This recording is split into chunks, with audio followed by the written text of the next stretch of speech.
Mrekullit që sahabët panë me sytë e tyre. Në një kohë kur shkretëtira duke i heshtur dhe horizonti i saj pafund duke i palëvizshëm, ndodhi diçka që ndryshoi rrjedhën e historisë njerëzore. Në mesin e njerëzve jetonte profeti Muhamedi alayhis salam, një njerëz si të gjithë të tjerët në pamje, por i zgjedhur nga Zoti për të qenë mëshirë për botët.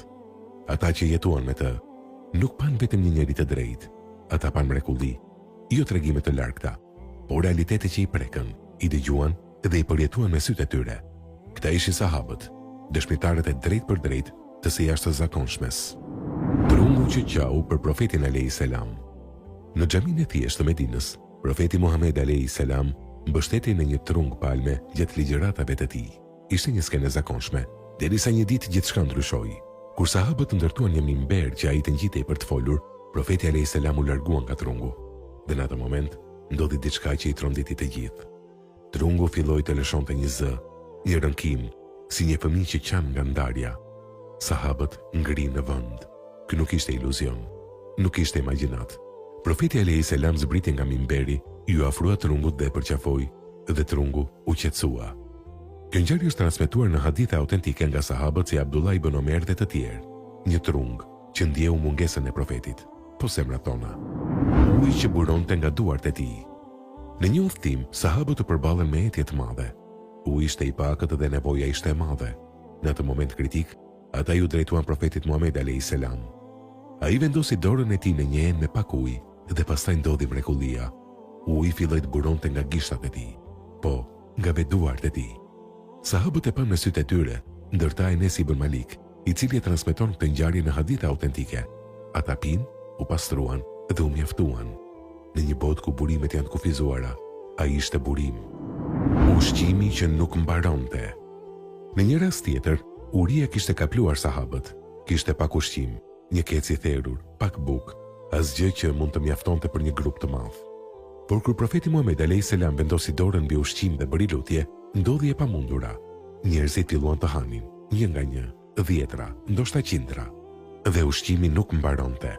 Kjo është transmetuar nga sahabë si Xhabir ibn Abdullah, i cili përshkruan se si ushqimi vazhdoi të mjaftonte për të gjithë.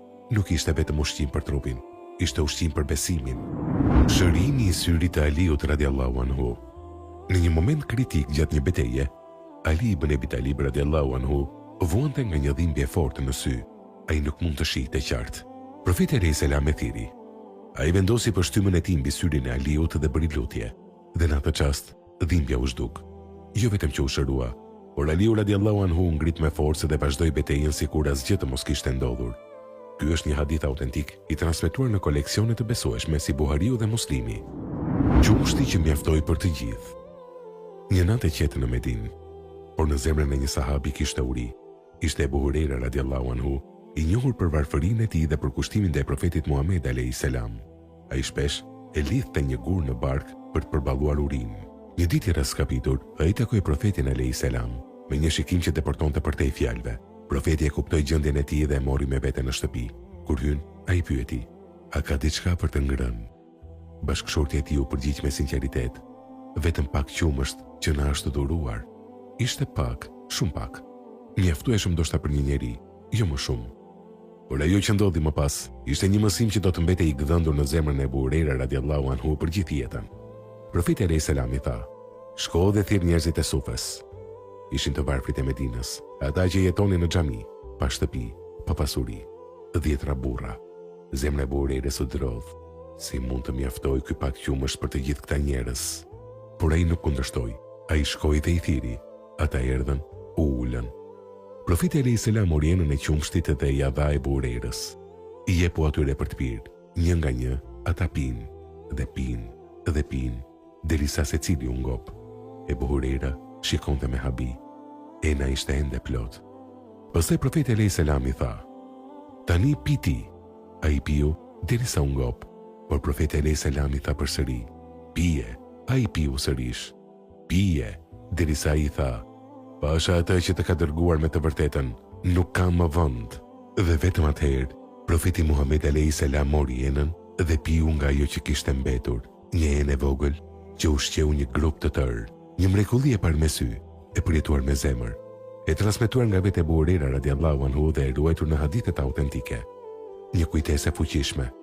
Se kur bekimi zbret nga qielli, pakica bëhet bollëk dhe uria kthehet në falënderim.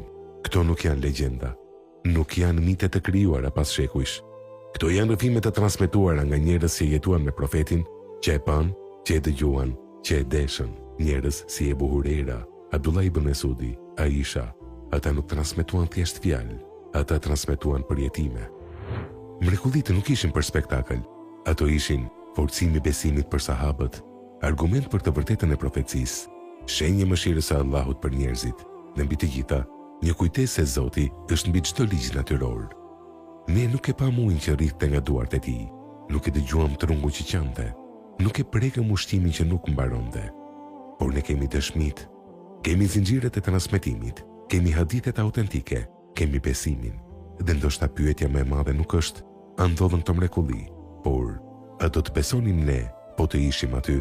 Në një botë që kërkon prova, Islami na jep dëshmi, jo vetëm përmes logjikës, por përmes historive që kanë kaluar brez pas brezi të ruajtura me kujdes.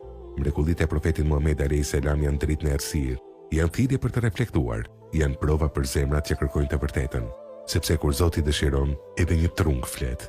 Uji rrjedh nga duart dhe zemrat e njerëzve zgjohen nga gjumi i harresës.